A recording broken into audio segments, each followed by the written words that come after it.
श्री स्वामी समर्थ. श्री गुरुदेव दत्त. बोला गजानन महाराज की जय. गजानन महाराज यांचा जन्म कुठे झाला, त्यांचं बालपण कसं झालं याची माहिती कुठल्याही शास्त्रात ग्रंथात नाही आहे, कारण की ते अचानक प्रकट झाले होते शेगावमध्ये माघ वद्य सप्तमी म्हणजेच 23 फेब्रुवारी 1978 रोजी ते शेगावमध्ये दिगंबर अवस्थेत लोकांच्या दृष्टीस पडले होते. हा दिवसच गजानन महाराज प्रकट दिन म्हणून साजरा केला जातो आणि उद्या 8 फेब्रुवारीला मराठी तिथीनुसार गजानन महाराज प्रकट दिन आहे. आणि उद्या आपल्याला हाच दिवस खूप आनंदात साजरी करायचा आहे, जेणेकरून आपल्याला गजानन महाराजांचा आशीर्वाद प्राप्त होईल. श्री गजानन महाराज हे तेलंगी ब्राह्मण असल्याचे बिरुद रामराजू नावाच्या एका लेखकाने आंध्रा योगुलू नावाच्या पुस्तकात देखील लिहिलेलं आहे. तसेच गजानन विजय ग्रंथ या ग्रंथात सांगितलेलं आहे की गजानन महाराज हे गणेश आणि दत्तात्रय तसंच संत समर्थ रामदास स्वामी यांचा अवतार आहे. बघा, प्रत्येकाचा दृष्टिकोन वेगळा असतो, प्रत्येकाचं मानणं वेगळं असतं, पण सगळ्यात महत्वाचं हेच आहे की श्री संत गजानन महाराज हे खरंच खूप महापुरुष होते. त्यांनी खूप लोकांचं जीवन मार्गी लावलं होतं. त्यांनी लोकांना आपल्या साध्या शैलीतून जीवन कसं जगायचं हे सांगितलं होतं. त्यासोबतच त्यांच्या महिमा जर ऐकल्या असतील तर त्यांनी मेलेल्या कुत्र्याला देखील जिवंत केलं होतं. खूप काही त्यांच्या महिमा आहेत. त्याच्यामुळे उद्याचा दिवस खरंच आपल्याला खूप खूप आनंदाने आणि खूप उत्साहाने साजरे करायचा आहे. नक्कीच तुम्हाला गजानन महाराजांचा आशीर्वाद प्राप्त होणार आहे.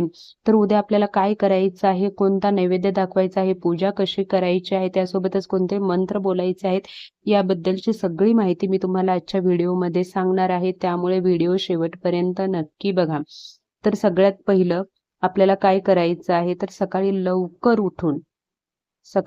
उठायचं आहे. उद्या रविवार आहे म्हणून उशिरा उठलं असं नाही करायचं आहे. लवकर उठायचं, स्नान करायचं, त्यानंतर तुम्हाला पूजा करायची आहे. तुमच्या देवघरामध्ये गजानन महाराजांची मूर्ती किंवा फोटो असेल तर ठीक आहे, नसेल तर तुम्हाला स्वामी महाराजांची किंवा दत्त महाराजांची गजानन महाराज म्हणून तुम्हाला पूजा करायची आहे. त्यासोबतच ज्यांनी कोणी पोथींचं, म्हणजे याचं सध्या असं असतं ना, जसं आपण गुरुचरित्र पारायण करतो तसंच गजानन महाराजांच्या प्रकट दिनापर्यंत पोथी वाचली जाते. जर तुम्ही पोथी वाचली असेल तर ती खूप मोठी सेवा आहे, पण नसेल वाचली तर तुम्हाला उद्या एक सेवा नक्की करायची आहे. ती कोणती ती मी तुम्हाला पुढे सांगेलच. तर सगळ्यात पहिलं त्यांना नैवेद्य काय दाखवायचं ते सांगते मी तुम्हाला. तर गजानन महाराजांना झुणका भाकर अत्यंत, म्हणजे त्यांना खूप साधं जेवण लागत होतं. झुणका भाकर, कांदा मिरची ठेचा, आंबाड्याची भाजी हे त्यांना आवडत होतं. त्याच्यामुळे उद्या नैवेद्य म्हणून तुम्हाला हे बनवायचं आहे. देवघरात आपल्याला हा नैवेद्य दाखवायचा आहे आणि त्यानंतर अर्ध्या 1 तासाने तुम्ही तो खायचा आहे.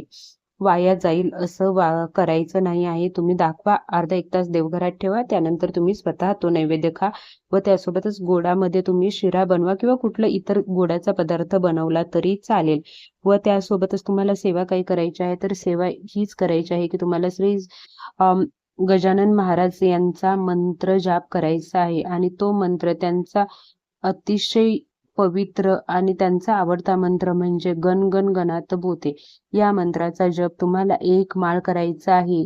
देवघराजवळ बसा, आसन टाका आणि एकदम शांत मनाने तुम्हाला गणगण गणात बोते या मंत्राचा जप करायचा आहे. आणि नक्कीच तुम्हाला, जर तुम्ही एवढंच फक्त 3 गोष्टी केल्या ना, सकाळी लवकर उठून महाराजांची पूजा केली, त्यासोबतच नैवेद्यामध्ये पिठलं भाकरी म्हणजे झुणका भाकरी बनवली आणि त्यासोबतच तुम्ही गणगण गणात बोते हे 3च जरी कामं उद्या केली ना, या 3च सेवा जरी उद्या तुम्ही केल्या ना, तर नक्कीच तुम्हाला गजानन महाराजांचा आशीर्वाद प्राप्त होईल. गजानन महाराज नेहमी म्हणायचे, मी कुठे गेलो नाही, मी इथेच आहे. त्यामुळे गजानन महाराज खरंच इथे आहेत आणि ते आपल्याला पाहत आहेत आणि त्यांचा आशीर्वाद आपल्यासोबत नक्कीच आहे आणि राहील. यासाठी उद्या हे नक्की करा. महाराजांनी ना कधीच मोठे उपदेश दिले नाहीत. महाराज कोणाला शिकवत नव्हते तुम्ही हे करा ते करा. त्यांच्या वागण्यातून ते जसे वागत होते, बोलत होते, त्यातून लोकांना जीवनाचा मार्ग मिळत होता आणि त्यातूनच त्यांनी लोकांना जीवनाचा मार्ग दाखवला होता. तर अशा अगदी साध्या आणि सोप्या पद्धतीने उद्याचा दिवस तुम्हाला साजरा करायचा आहे. जर तुम्हाला आजचा व्हिडिओ आवडला असेल तर व्हिडिओला नक्की लाईक करून कमेंटमध्ये गणगण गणात बोते नक्की लिहा.